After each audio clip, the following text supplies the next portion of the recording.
directeur du cabinet Performance, M. Victor Ndiaye.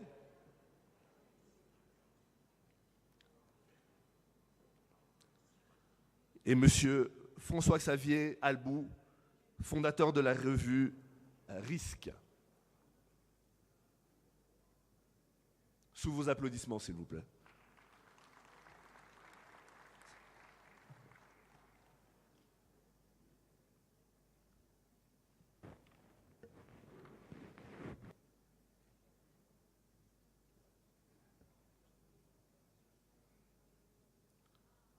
Honorable Governor, whenever you want.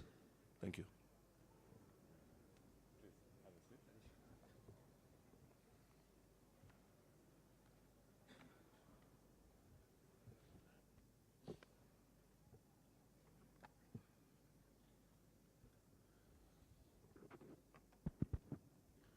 Yeah, I think we are ready to start. Distinguished participants to this 42nd conference of FANAF. I know it's predominantly French, so you excuse me, my French is not that good, so I know we have good services of simultaneous interpretation. And this first conference of this morning, let me start by welcoming you all to Rwanda. I know this will be officially done by our guest of honor this morning, but since this is the first session, it's my pleasure on behalf of the government of Rwanda to welcome you to this conference. And let me thank FANAF for choosing Rwanda as the host of this year's conference. So I hope all our delegates are so far enjoying and will continue to enjoying their stay in Rwanda. So the theme of this inaugural conference, African insurance is facing disruption, is pertinent, and considering the environment we now live and work in. So it's really key that we discuss this theme this morning. We are living in a world with the fourth industrial revolution, and the changes that have come with it can no longer be ignored. These changes promise to create disruptions across sectors. Advancements such as cloud computing, big data analytics, artificial intelligence and machine learning, robotics, process automation, blockchain, as well as Internet of Things, are shaking up traditional business models and challenging the business as usual narrative, which calls for innovation across all sectors. For a long time, the traditional insurance business model has proved to be resilient, but too is beginning to feel the digital effect. It is changing how products and services are delivered, and increasingly it will change the nature of those products and services and even business models themselves. So ladies and gentlemen, in sub-Saharan Africa, we currently enjoying an exciting market, and our economy continues to expand faster than many other regions of the world. Despite this good growth, however, it's worth noting that Africa remains one of the most underinsured regions worldwide. Nigeria, for example, the largest economy in sub-Saharan Africa, has an insurance penetration rate of just 0.3%, while Guinea, which has the lowest insurance penetration rate, is at 0.04%. So to help us discuss the disruptions in African insurance arena and how we can tap into it to increase penetration, allow me to introduce to you two distinguished panelists this morning. I'll start with Dr. François-Xavier Albou, who holds a doctorate in economics and is a specialist in insurance, risk management, and microfinance. He has held various responsibilities in insurance companies and consulting around insurance and social protection, especially in countries in the transition. Our second panelist this morning will be Mr. Victor Ndiaye. He built, during the last 20 years, he built the first group of strategy and management consulting in French-speaking Africa, the Performance Group. During these years, Mr. Ndiaye was a major player in the transformation process in Africa, developing a talent platform, serving the continent's economies, assisting several African countries in the design and implementation of their business plans. He plays a personal role in advising many heads of state across the continent. So help me to welcome our special panelists for this first conference. So, thank you.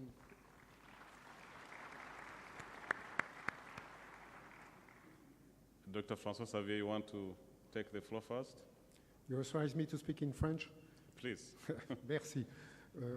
Monsieur le Président, Monsieur le Gouverneur, Monsieur le Président de la FADAF, Mesdames et Messieurs les administrateurs et chers amis, je suis très évidemment honoré d'être invité parmi vous aujourd'hui. Je voudrais vous parler de disruption d'une manière assez originale. Ça fait plusieurs fois que j'ai le plaisir de venir aux assemblées de la FANAF qui sont extraordinaires et on y est tous très heureux d'y retrouver nos amis, de mesurer un peu l'état du marché et des affaires et de sentir un peu la conjoncture, et en ça c'est très utile. Et tous les ans, nous faisons le constat que les primes d'assurance dans le monde finalement couvrent à peine 20% de la population mondiale et que 80 à 90% des primes levées sont adressées autour de 20% de la population mondiale. Alors certes, les primes augmentent parce que, fort heureusement, la classe moyenne a tendance à s'enrichir dans de nombreux pays et le niveau de primes globales collectées est important. Mais on a toujours ce mur devant nous qui est que cette industrie qui existe depuis 3 siècles maintenant ne couvre que 20% de la population mondiale. Et on a ce sentiment de quelque chose qui ne va pas, qui nous rend insatisfaits, parce que je crois que ce qui nous réunit, les hasards de la vie fait qu'on travaille dans l'assurance ou dans la banque ou qu'on est banquier central, mais les hasards de la vie font que vous êtes assureur, et il y a un moment où vous devenez assureur et vous réalisez que l'assurance est une technologie en soi merveilleuse pour le développement économique et que c'est, pour des tas de raisons qui ont été expliquées par des anciens auteurs, la meilleure manière de pouvoir sortir les populations de la pauvreté. Et c'est d'ailleurs comme ça que ça a été inventé dans l'histoire et il y a 2 ou 3 siècles. Et malgré toutes les contributions de brillantissimes intellectuels comme Pascal, Cantillon, Leibniz qui définit l'assurance sociale, etc., on est toujours devant ce constat qu'on est bloqué et que ce qu'on fait est très intéressant, passionnant, mais finalement s'adresse à une toute partie des besoins et des risques vécus par les populations sur notre planète. Et puis à côté de ça, nous avons cette technologie mobile qui a 30 ans, voilà, et qui a 30 ans, en moins de 30 ans, en une vingtaine d'années, a réussi à couvrir l'ensemble de la planète. C'est-à-dire qu'aujourd'hui, on peut considérer que 100% de la planète, des habitants, ont accès à des technologies mobiles. Il n'en est pas vrai pour les primes d'assurance. Donc on doit se dire, il faut faire quelque chose. Et ma position, ce n'est pas que les technologies qui vont nous aider à aller plus loin, mais c'est le contraire. C'est si nous trouvons la solution à ce problème-là, alors les technologies pourront être diffusées à l'ensemble de la planète. Autrement dit, ce n'est pas le big data qui va nous aider à couvrir les populations dans les villages africains, parce qu'aujourd'hui, le big data, ce qu'il fait, c'est essentiellement qu'il nous permet d'avoir une connaissance absolument parfaite des comportements, voire des névroses, voire des problèmes qu'affrontent les classes moyennes des pays développés. Et le tout avec une richesse et un raffinement qui laisse pantois devant tant d'intelligence, mais qui aussi étonne pourquoi tant d'intelligence ne sont pas diffusées à l'ensemble des populations. Et si dans les années 90-2000, on pouvait être assez confiant, puisque ce téléphone mobile s'était généralisé à l'ensemble des populations, on peut aujourd'hui, si on est très objectif et très sincère, n'être qu'effaré. Vous l'avez tous lu, vous le savez, 42 personnes aujourd'hui ont un patrimoine équivalent à celui des 50% de la planète les plus pauvres, c'est-à-dire à 3,5 milliards d'individus. 40 personnes, 3 milliards d'individus de l'autre côté, le même patrimoine. On ne peut pas dire que les choses s'améliorent. Elles étaient tragiques, elles deviennent grotesques. Elles deviennent absolument grotesques. 82% de la valeur créée en 2017 est allée à 1% de la population mondiale. Il est certain qu'on va arriver à quelque chose qui va être dramatique si on perdure là-dessus. Et il est certain que ce ne sont pas quelques gadgets qui vont nous permettre de sortir de ce processus de concentration qui est absolument considérable. Et l'hypothèse que je voudrais prendre devant vous, puisque je suis assureur, on est tous assureurs et on aime ce métier de l'assurance et de la mutualisation des risques, c'est que si le téléphone s'est développé, c'est grâce aux formules dites de prépayé. Vous savez, de cartes qu'on achète avec des unités prépayées. Et que l'assurance n'est pas très loin d'une technologie de prépayé. Elle n'est pas très loin. Et qu'il nous faut inventer quelque chose. Il nous faut inventer quelque chose maintenant pour arriver à casser cette barrière.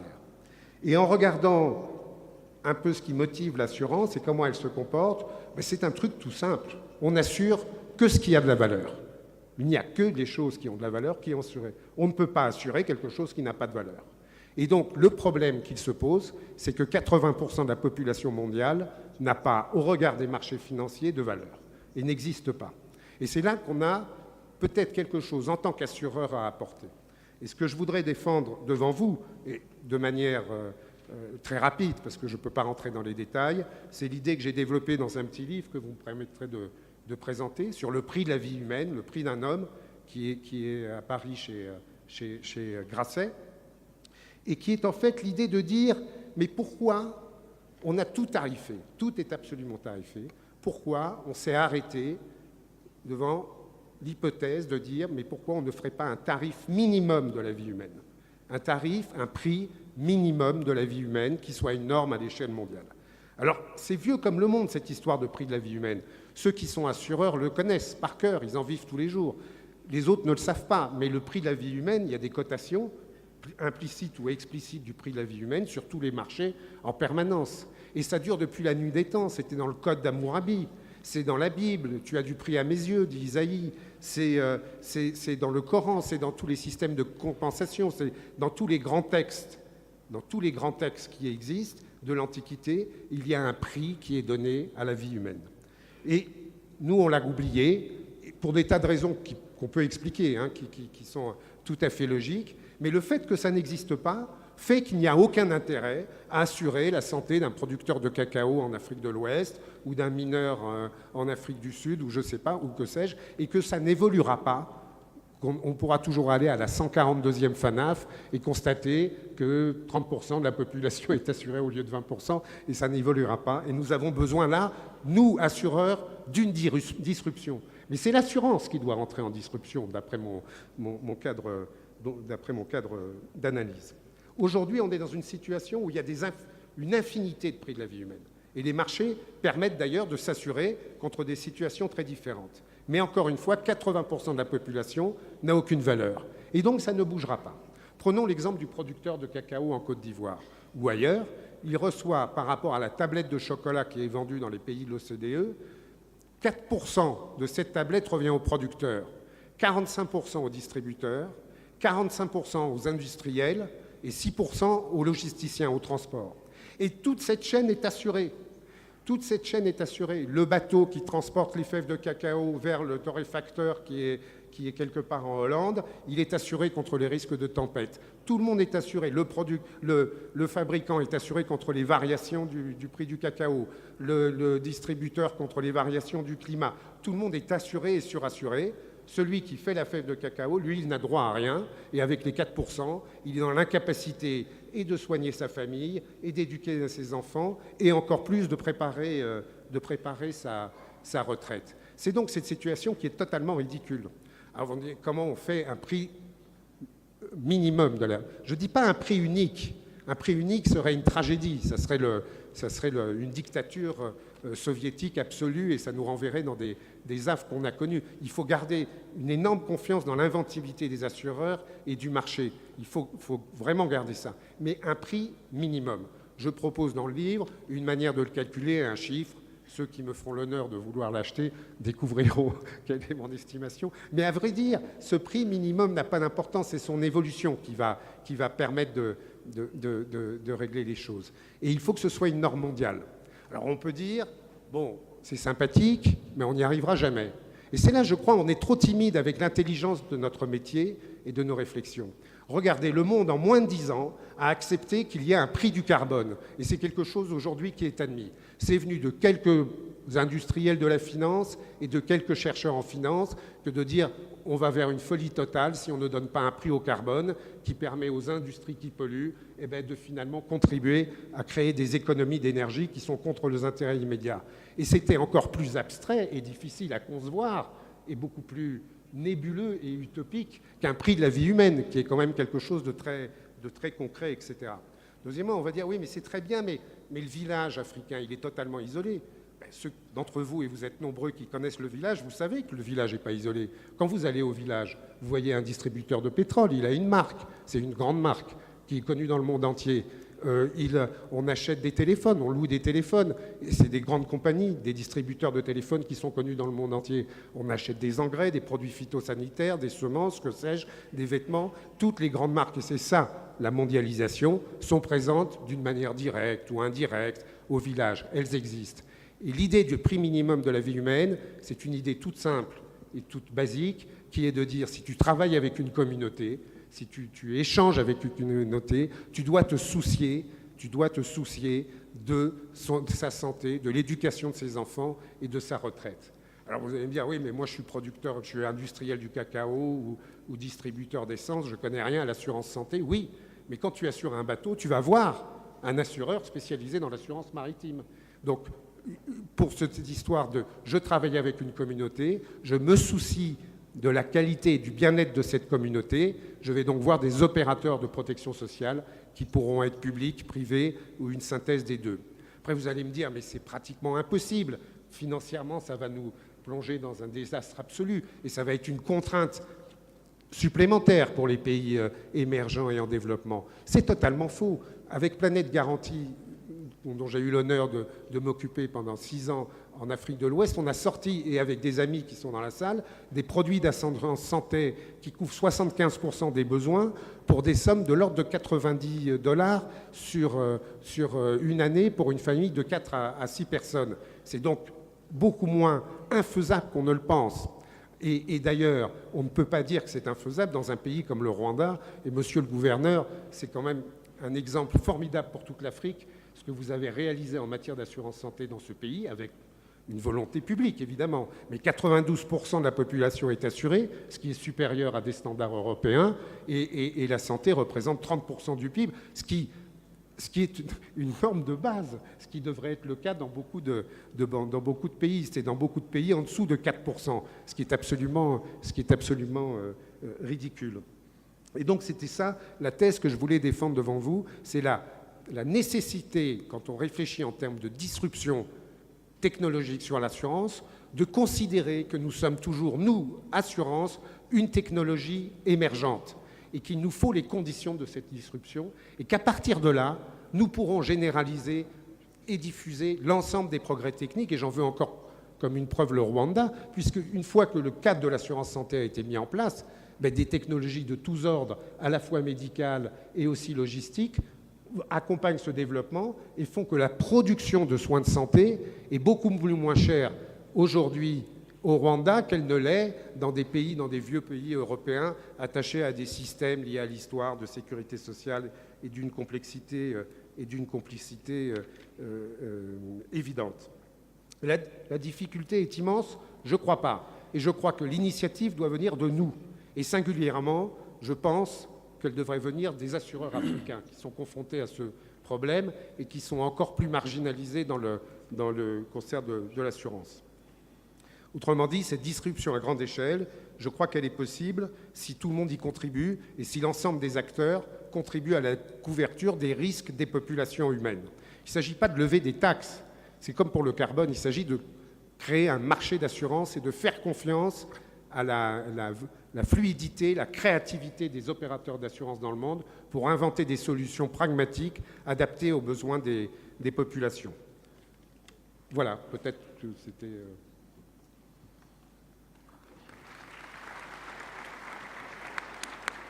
Thank you. I think one important point you make is that what can't be measured can't be insured. And maybe we can use the technology disruption that we are talking about to be able to measure whatever we're doing in our lives, and as you rightly said, attach a minimum price to our lives. And so with technology, we can reach the deepest parts of our villages, and that will help us to bring everybody on board and be able to ensure whatever they are doing and ensure their lives as well. So, Mr. Victor. Monsieur le Président, chers administrateurs et membres de la FANAF, chers invités, je vous remercie de l'opportunité que vous m'offrez de partager avec vous cette réflexion sur l'avenir de l'assurance africaine, car face aux évolutions en cours, une chose est certaine, demain sera très différent d'aujourd'hui. Il y a encore quelque temps, le bouleversement majeur qu'on annonçait, c'était une concentration des acteurs du fait de la réglementation. Les plans nationaux de développement ambitieux, accompagnés de grands projets d'une classe moyenne croissante, devaient aussi contribuer à une hausse sensible de la densité d'assurance et à une diversification de la demande. Enfin, les risques globaux, géopolitiques ou climatiques, allaient exiger une meilleure couverture des risques pour les personnes et les biens. Toutes ces évolutions restent très importantes. Mais nous savons maintenant que le véritable changement de paradigme de l'assurance africaine, comme de l'assurance mondiale, viendra de l'arrivée dans le secteur des grandes plateformes d'écosystèmes numériques. Les écosystèmes permettent d'offrir à un client une multitude de services à travers une expérience intégrée. Ils ont commencé par aider le client à gérer sa vie quotidienne avec simplement son téléphone, commander un repas, se faire des amis, prendre un taxi ou organiser son voyage. Puis, en utilisant cette relation directe, il lui offre de plus en plus de services, faire ses opérations bancaires, gérer sa santé ou, bien entendu, prendre ses polices d'assurance.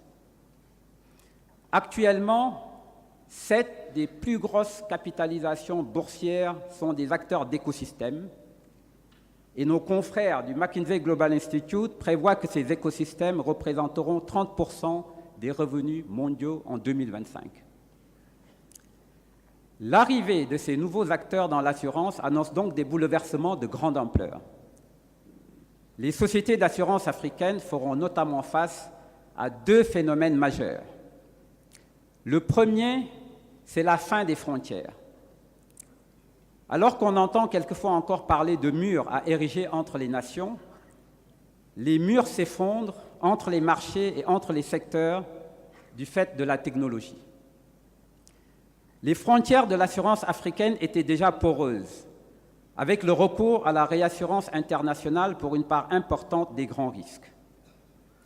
Il est d'ailleurs regrettable que la taille de nos compagnies et l'insuffisance des capacités techniques de gestion de contrats complexes ne favorisent pas le respect de la rétention locale des risques comme prévu par la réglementation. La technologie ouvre désormais de nouvelles brèches.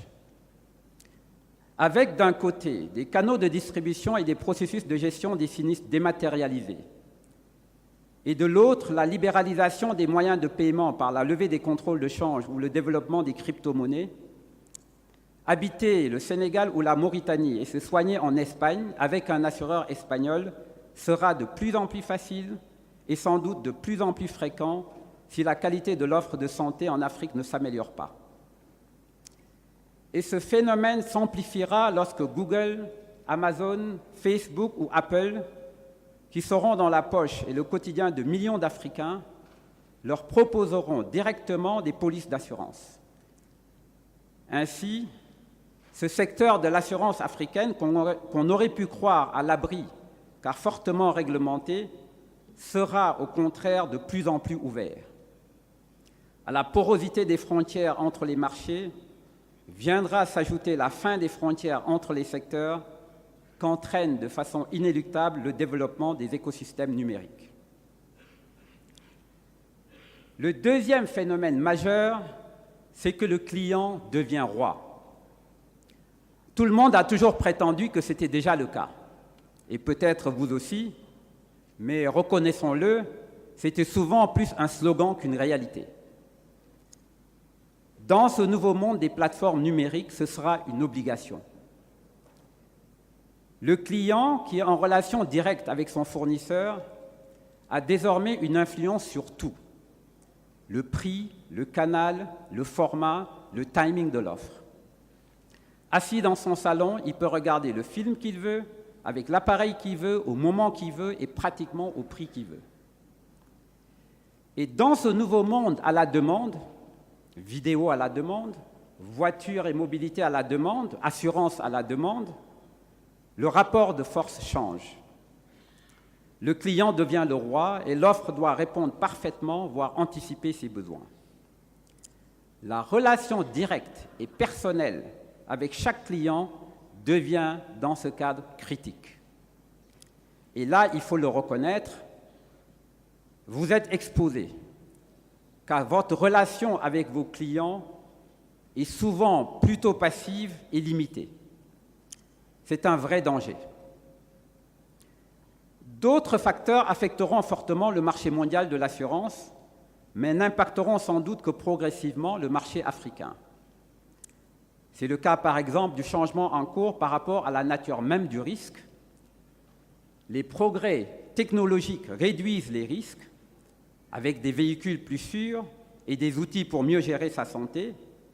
On prédit ainsi une transition de la gestion des risques des communautés vers la gestion des risques individuels qui soulèvera certainement pour les assureurs de nouvelles problématiques techniques de mutualisation des risques et des problèmes éthiques de contrôle de l'utilisation des données individuelles.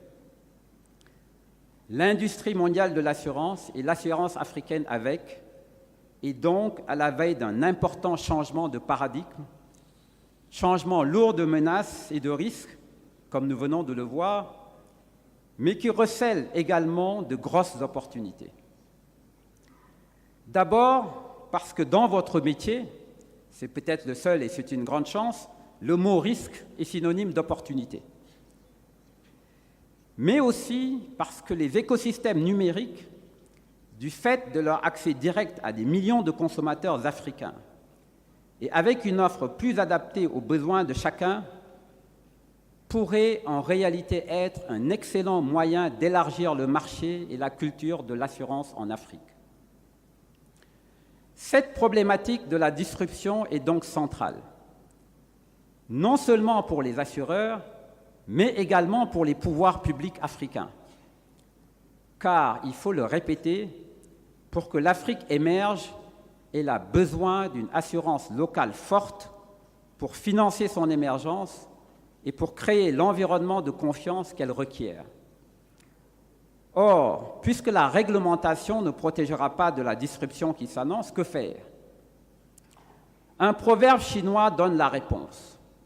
Lorsque souffle le vent du changement, certains construisent des murs, d'autres des moulins. L'assurance africaine doit, comme des moulins, non pas tomber, mais au contraire, profiter du vent de la disruption pour aller plus vite et mieux. Elle en a les capacités. 3 de vos atouts vont notamment devenir particulièrement critiques. D'abord, votre base de clientèle. Vous avez beaucoup de clients et vous avez beaucoup d'informations sur ces clients à travers leur police d'assurance.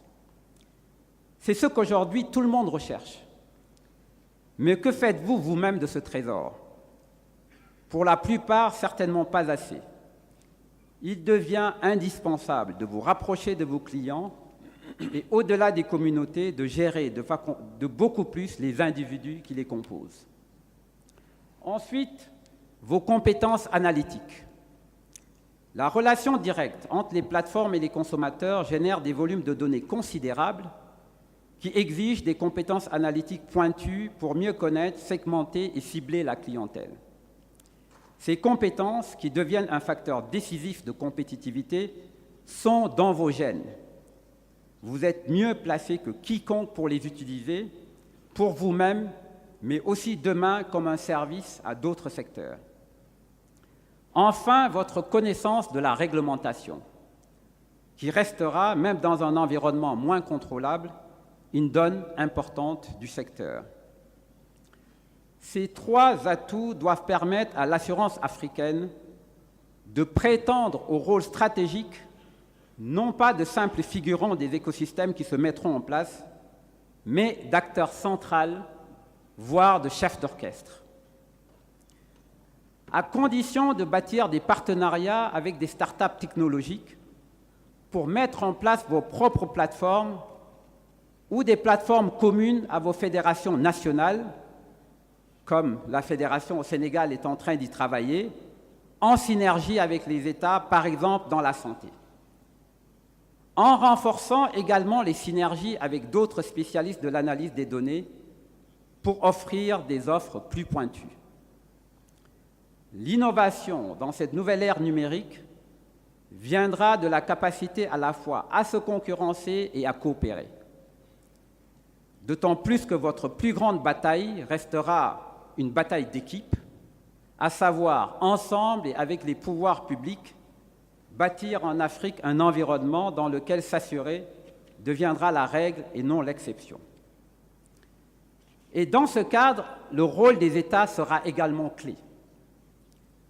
Pour développer les infrastructures numériques, pour asseoir un partenariat public-privé fort entre États et assureurs, pour ensemble moderniser la profession et mettre en place une réglementation réellement adaptée. Je suis particulièrement heureux d'évoquer ceci ici à Kigali. Le Rwanda est une illustration concrète de comment un pays, en se dotant d'une ambition collective et d'une culture de droit et de confiance, s'inscrit dans un cercle vertueux de développement.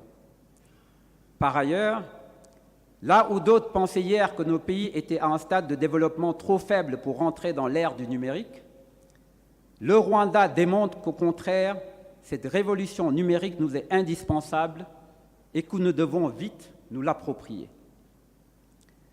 Les assureurs africains sont conscients de ces nouveaux défis. Ce thème de votre Assemblée générale le démontre. Nous voyons nous-mêmes, à travers notre activité de conseil, que la transformation numérique devient pour vous un sujet clé, en même temps qu'elle soulève des interrogations. Comment transformer mon organisation en une organisation non seulement proche, mais entièrement dédiée aux clients? Comment sortir de notre culture traditionnelle du dossier papier, dématérialiser et accélérer nos temps de traitement et tous nos processus? Quel type de plateforme mettre en place et quels nouveaux services y offrir?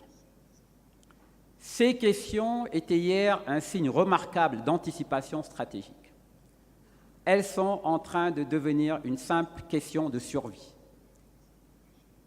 avec des réponses qui, au final, peuvent en réalité se résumer à un principe très simple, mais qui obligera peut-être à repenser le métier d'assureur en ce XXIe siècle de l'ère numérique.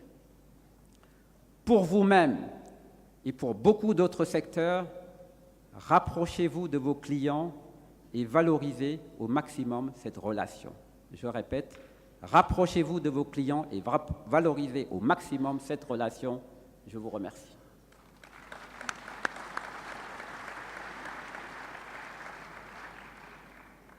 Yeah, thank you, Mr. Ndiaye.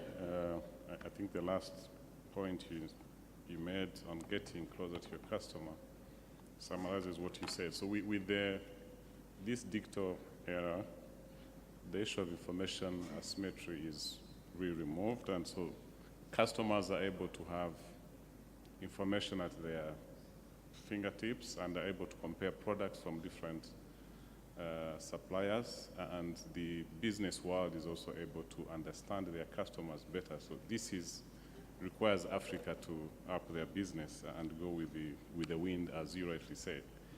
So once again, thanks to our two panelists. We now have about 20 minutes to hear from the audience, either questions or comments on this interesting topic. So the floor is open for you.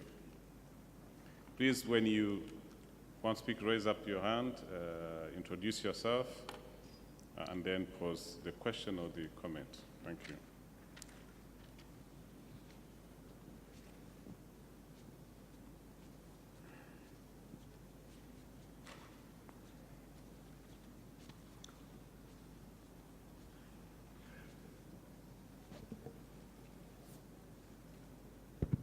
Il y a un micro, il y a des micros tout autour de la salle hein, pour ceux qui veulent poser des questions. For those who have questions, microphones are going all around the room. We have ushers, so please feel free. Thank you.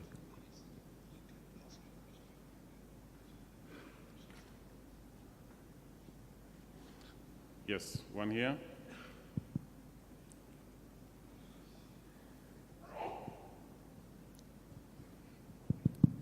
Merci beaucoup. Je tiens d'abord à féliciter le président et les conférenciers pour les exposés brillants dont ils nous ont gratifiés et saluer quand même la qualité des interventions. Ma question, elle s'adresse à la fois à M. Ndiaye et à M. Albuy. M. Albuy, vous aviez dit tout à l'heure qu'il fallait changer de paradigme. Ce n'était pas à la technologie d'être le précurseur au moment où il faut aller vers les 80% qui sont encore au bas de la pyramide et qui sont exclus de l'assurance jusqu'à présent, mais c'était plutôt rendre possible cette assurance pour pouvoir utiliser la plénitude des moyens technologiques. Alors, je n'ai pas très bien compris quelle était l'articulation et je souhaiterais que vous puissiez y revenir.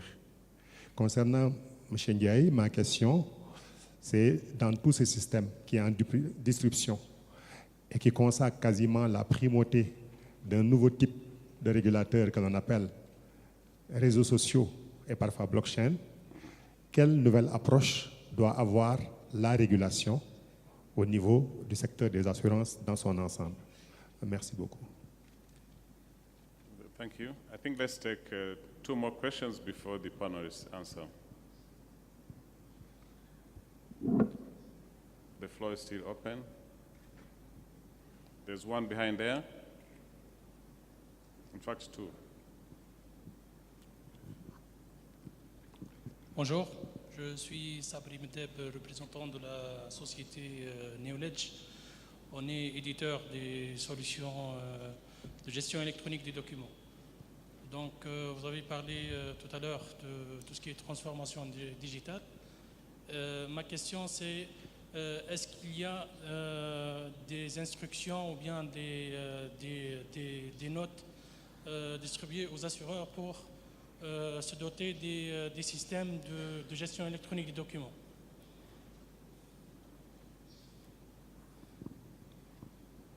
Et nous sommes présents ici, notre stand numéro 23, vous pouvez nous visiter et voir nos solutions de gestion électronique des documents. Voilà.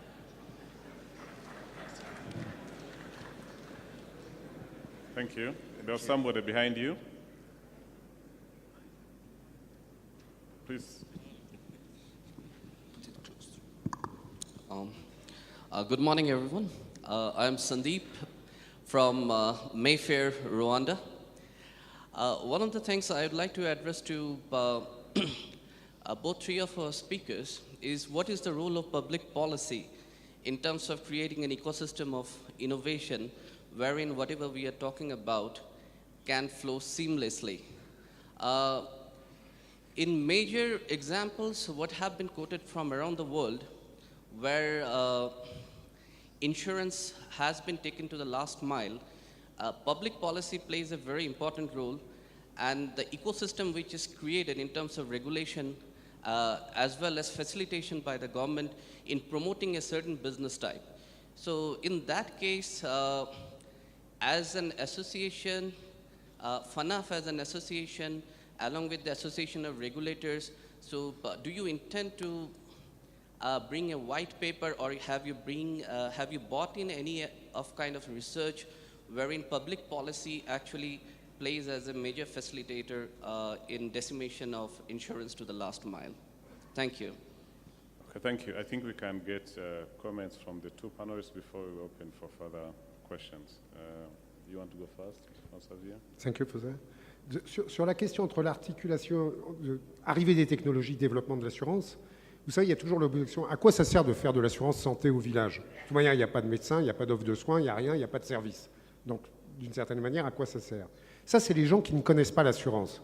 Ceux qui connaissent l'assurance, ben, ils ont vu, par exemple, dans les 20 dernières années, avec le RYSB en Inde, que le système de santé s'est immédiatement adapté à l'existence d'un pouvoir d'achat en matière de santé des populations qui est créé par l'assurance. C'est le même cas en Indonésie, c'est le même cas aujourd'hui au Rwanda. C'est-à-dire qu'à partir du moment où l'assurance permet de créer une demande solvable, les technologies, qu'elles soient ancestrales ou up-to-date, nées d'hier, débarquent et arrivent au village. Et donc, moi, ce qui m'interroge, et je ne suis pas du tout en contradiction avec M. Ndai, dont je trouve que c'est très intéressant, ce qui m'interroge, c'est pourquoi on est toujours avec une technologie dont on sait qu'elle est magnifique, pour des tas de raisons, dont on est les ardents militants, et qui n'a pas réussi à percer le mur des 20% de la population mondiale. Et je pense que ce n'est pas en rajoutant des technologies périphériques, un peu comme des embellissements, qu'on va aller au-delà. En tout cas, je suis sceptique, même si je trouve ça absolument passionnant. La deuxième chose, c'est comment on va faire, c'est la question de monsieur derrière, mais comment on va faire tout ça, etc. C'est évident que si la FANAF, et c'est une suggestion, je n'en ai pas discuté avec ses administrateurs et son président, que je remercie encore de m'avoir convié, mais prenez une initiative auprès de l'ECOSOC à l'ONU, c'est comme ça que ça a commencé pour le prix du carbone, c'est l'ECOSOC à l'ONU. Prenez une initiative avec effectivement un white paper ou un position paper de la FANAF sur cette question, par exemple, du prix de la vie humaine. Je peux vous garantir que c'est quelque chose qui passionne énormément d'économistes aujourd'hui dans le monde, énormément d'économistes, et pas seulement d'économistes du développement. C'est une question qui intéresse aussi tous les assureurs et réassureurs de la planète. Et c'est une question qui reste latente. Et donc une initiative politique qui est peut-être un dialogue, au-delà du dialogue pays par pays entre le marché et le régulateur, mais qui est un dialogue entre l'ensemble du marché et les instances de gouvernance de l'ONU, serait de nature à accélérer ce processus, dont je n'ai pas le temps de vous démontrer en quelques secondes qu'il est beaucoup plus réaliste qu'il n'y paraît, et à tous les étages. En particulier, pour reprendre mon exemple de la tablette de chocolat à 4%, si c'est 5% pour le producteur, ça suffit largement à couvrir les besoins qu'on a évoqués. Et ça ne va pas changer grand-chose à l'économie mondiale, pour peu que ce soit tous les industriels et tous les consommateurs in fine du chocolat qui soient concernés par ces 5%. C'est la même histoire qu'avec le carbone, c'est-à-dire que le marché, pour se développer, le marché est très intelligent, mais pour se développer et devenir inclusif, il a besoin de normes, sinon il ne sait pas faire, et on arrive à ces paradoxes de 40 personnes qui, à eux seuls, ont la richesse de la moitié de la population mondiale. C'est un paradoxe du marché, il sait faire beaucoup de choses, il ne sait pas contraindre des gens à avoir une attitude sur laquelle ils n'ont pas intérêt.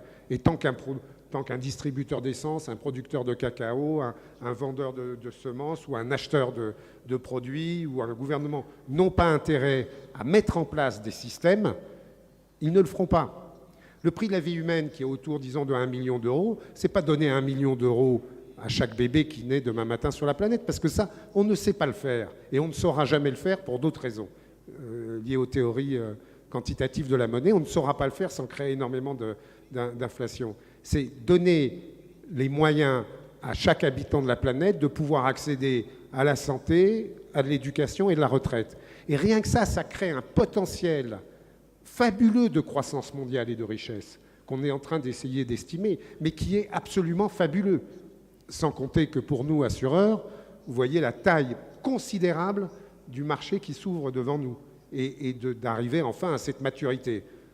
Après tout, on n'a pas besoin de la Silicon Valley pour expliquer l'assurance à la planète entière. Et je trouve que la FANAF pourrait être en quelque sorte la Silicon Valley de l'assurance au XXIe siècle, ce dont mon copanéliste ne contredira pas. Merci. Thank you. Ms. Andia. Merci beaucoup. Je répondrai aux deux questions en même temps. D'abord sur quel rôle des pouvoirs publics, globalement pour favoriser cette innovation, et de façon plus spécifique sur la réglementation dans ce nouveau contexte de la disruption. Je pense qu'on attend 3 choses des pouvoirs publics. La première chose, c'est d'abord une vraie ambition. Et une ambition, parce que tout part de là, je veux dire, on arrive à se transformer parce qu'on y croit et parce qu'on tire l'ensemble d'une nation vers un cap commun et un cap ambitieux. Et cette ambition doit effectivement se traduire dans toutes les politiques et en particulier derrière une politique numérique ambitieuse, comme on l'a vu, qui sera un levier incontournable. Une deuxième chose qu'on attend d'eux, c'est que cette volonté stratégique se traduise dans l'assurance, qu'ils soient ambitieux aussi pour le secteur de l'assurance et qu'ils comprennent que l'assurance est un levier incontournable pour aller vers cette ambition. On l'a souvent évoqué et cette compréhension de l'assurance n'est peut-être pas suffisamment là. L'émergence a besoin de financement. Le financement viendra, entre autres, de la capacité à mobiliser de l'épargne locale à travers l'assurance locale. La troisième chose, c'est de faire en sorte d'avoir un dialogue public-privé beaucoup plus fort qu'hier pour bâtir la réglementation adaptée.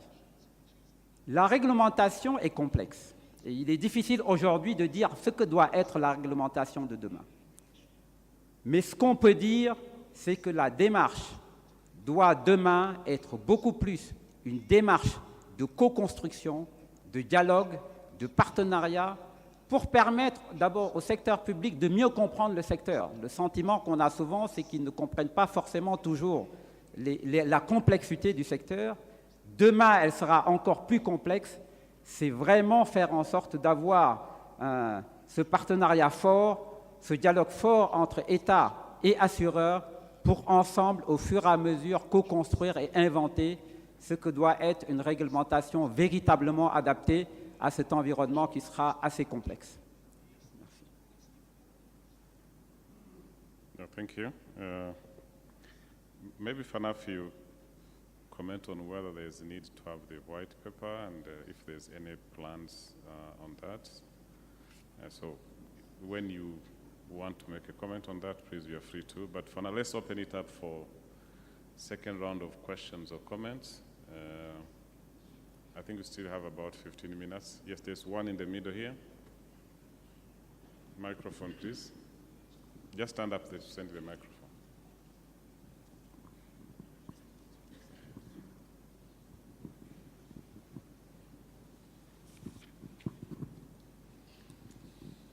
Bonjour, je suis M. Diomandé Vanama.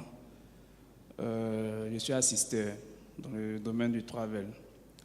C'est juste une question à monsieur, je crois, M. Ndiaye, concernant la blockchain et la crypto-monnaie dans le domaine des assurances. Quel impact ils peuvent avoir? C'est juste ça ma question.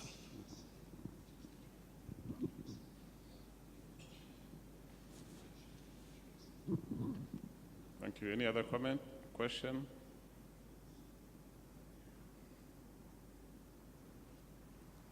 Maybe you can be responding to that. I don't see any other. Yes, sorry. Behind there. Behind there.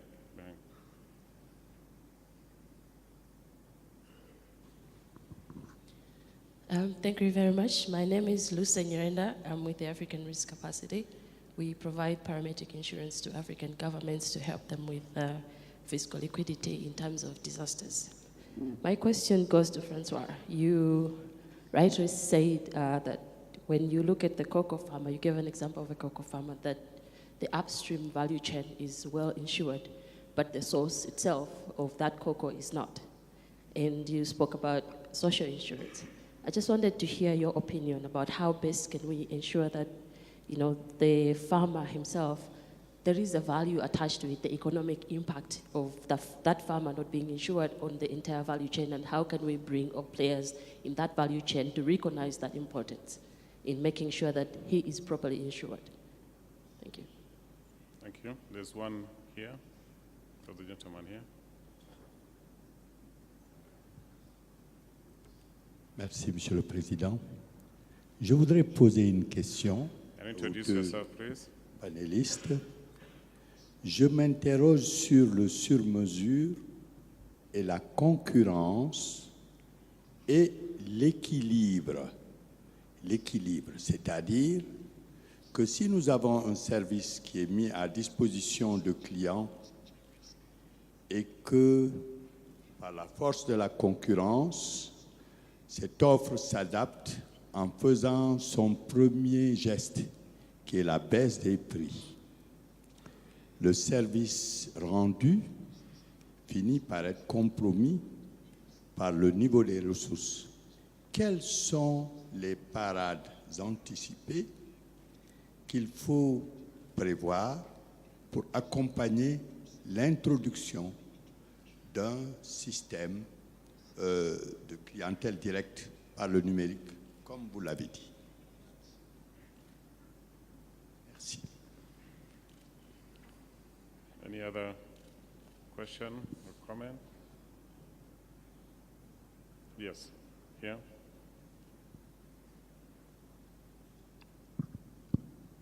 Merci, Monsieur le Président de la séance. Je voudrais m'inscrire dans la logique du premier intervenant pour aussi insister que ce que nous voulons faire est extrêmement facile si nous le voulons et si nous osons. Je voulais offrir aux participants une proposition de développer une carte de l'assuré, une carte électronique, parce qu'il nous est accusé, nous assureurs, d'être très frileux, de nous aventurer dans de nouveaux chemins, surtout à cause des frais de gestion, cette question autour des frais de gestion qui nous empêche d'oser et d'aller plus loin. Alors, Africaré a un fonds qui peut assister n'importe quel marché qui trouve une convention entre assureurs. Tous les assurés doivent y participer avec le superviseur pour développer par exemple une carte d'assuré qui nous servirait à modéliser les risques qui existent aujourd'hui dans nos portefeuilles, qui parfois ne sont pas exploités pour développer de nouveaux produits et appliquer plusieurs méthodes comme le bonus-malus et autres choses pour diminuer le coût des assurances et éviter les fraudes. Alors, je ne vais pas m'aventurer sur la partie d'accès aux non-assurés. Là, les opportunités sont immenses. Donc, je crois que toute personne qui vit sur le continent africain a une empreinte digitale. Il peut avoir une carte qui coûte moins cher si on le fait à une large échelle, et le téléphone mobile et l'email. Je crois que la majorité de nos jeunes sur le continent ont des comptes Facebook, Instagram, etc. Donc chacun a un email. Pour les autres qui ne sont pas éduqués, ils ont des empreintes digitales et une carte électronique. Je prends aussi l'exemple du Rwanda, où aujourd'hui, pour voyager dans des taxis minibus ici dans la ville de Kigali, les passagers ne payent plus de l'argent cash, mais ils utilisent une carte électronique qu'ils peuvent recharger. Donc voilà ce que je voulais offrir. Je crois que le monde appartient à ceux qui veulent et ceux qui osent. Merci beaucoup. Yeah, thank you. So let me request our panelists to respond to the questions asked before. François.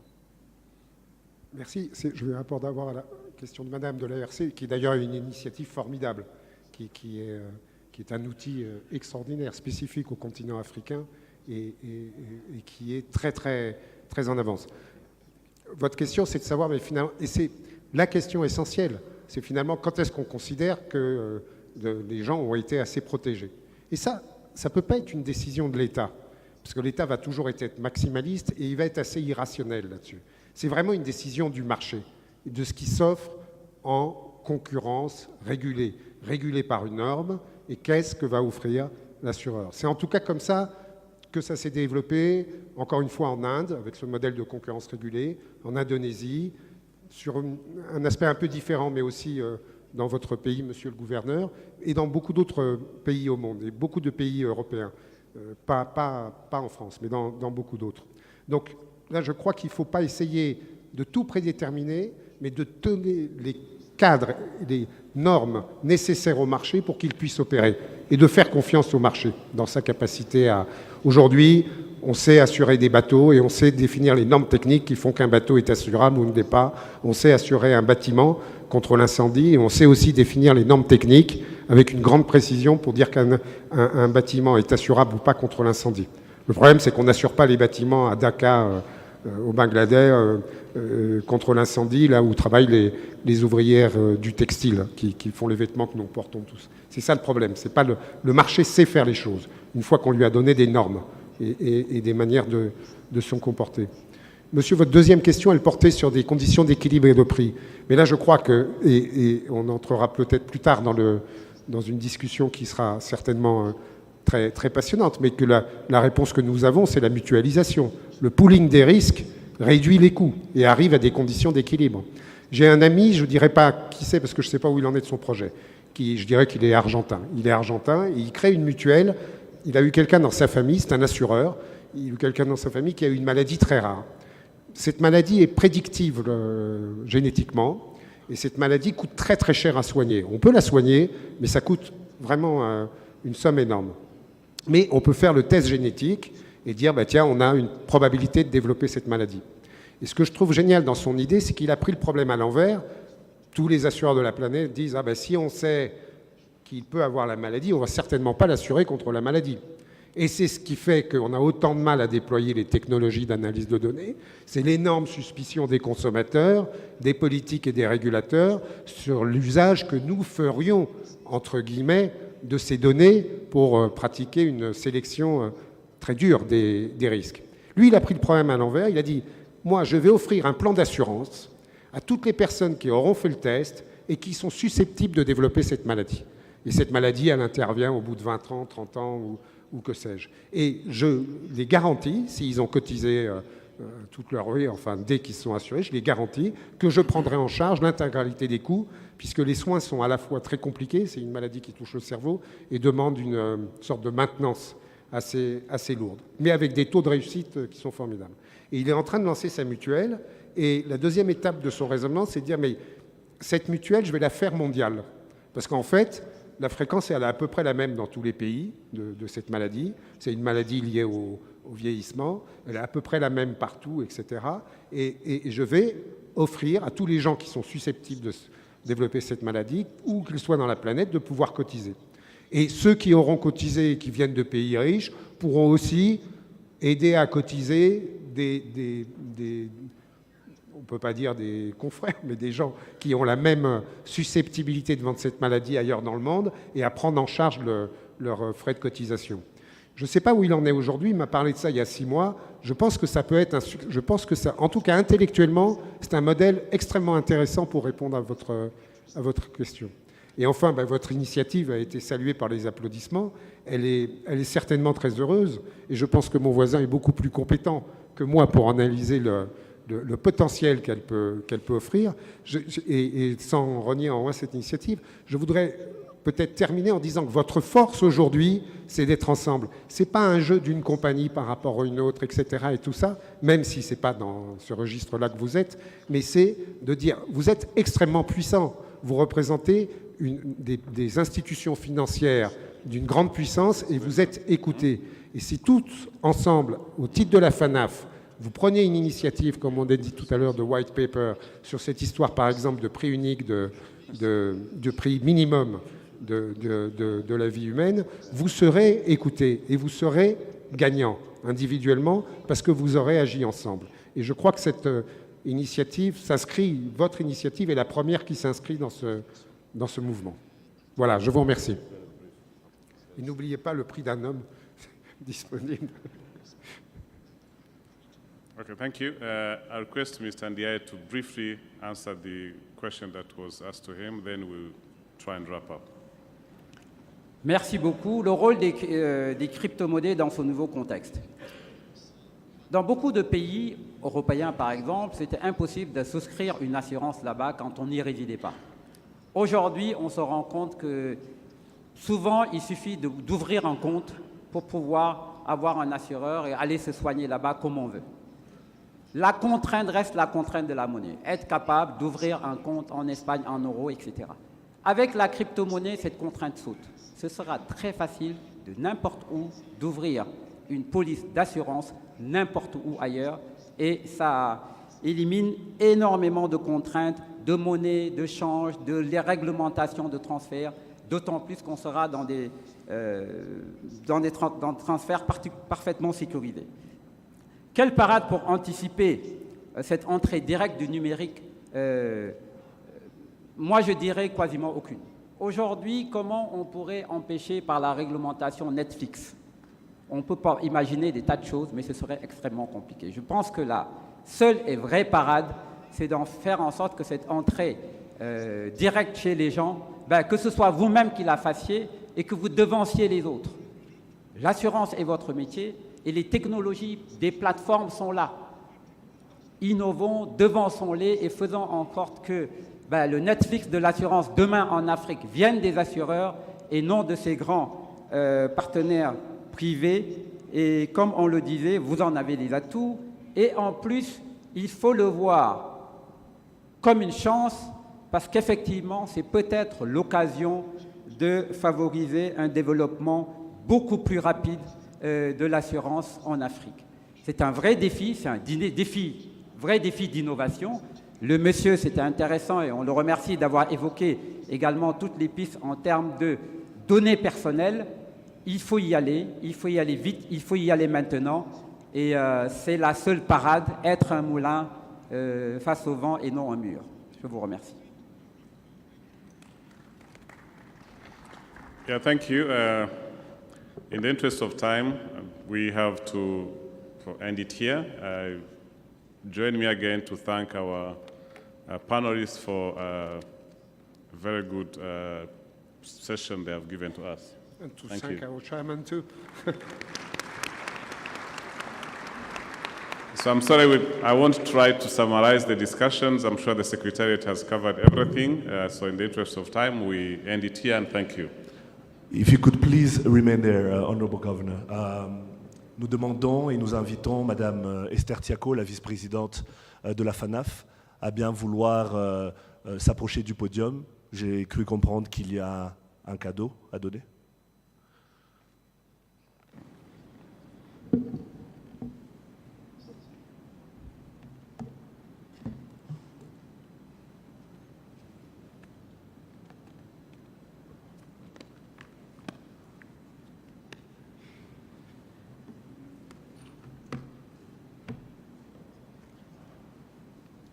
Alors, le premier cadeau est pour le président de la séance, qui est le gouverneur de la Banque centrale du Rwanda.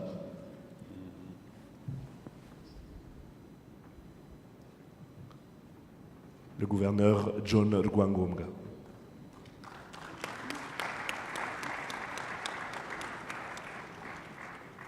Il y a également deux autres cadeaux pour les deux panélistes qui sont M. Victor Ndiaye, directeur de cabinet Performance, et M. François Xavier-Albou, fondateur de la revue Risque.